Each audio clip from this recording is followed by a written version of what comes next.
KGL Madanapalle news కి స్వాగతం. తిరుచానూరు పద్మావతి అమ్మవారి ఆలయ భోజన పథకానికి కూరగాయల వితరణ. కేజే మండి యాజమాన్యులు దాదాపీర్ కాజాపీర్ 7 టన్నుల కూరగాయల వితరణ.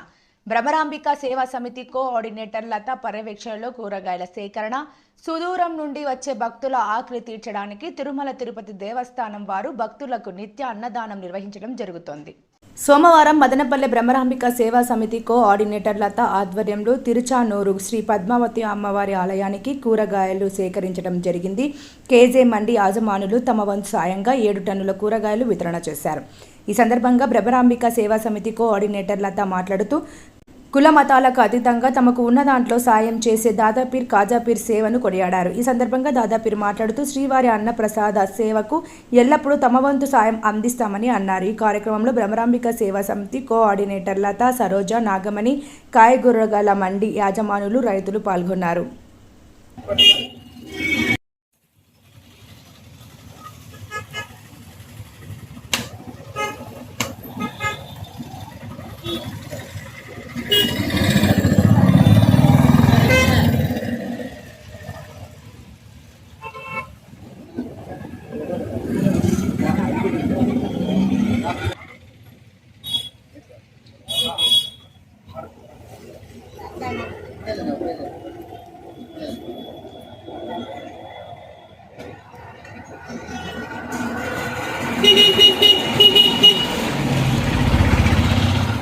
Bônus.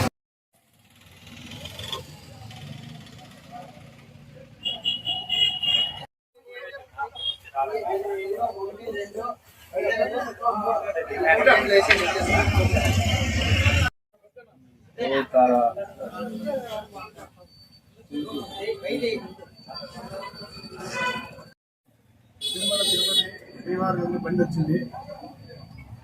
ఈ నెల నాకు కొంచెం గ్యాప్ పడింది. బండి తిరుమల నుండి బండి పంపించారు. తిరుమల అన్నదానానికి కూరగాయలు కేజీ మండి గ్రూప్ మొత్తం అందరూ కూరగాయలు అక్క ద్వారా ఈరోజు బండి పెట్టాలంటే ఖచ్చితంగా పెడతామక్క, బండి పంపిస్తాము అని చెప్పి ఈరోజు తిరుచానూరు పద్మావతి అమ్మవారి టెంపుల్ పద్మావతి అమ్మవారికి బండి పంపిస్తాము.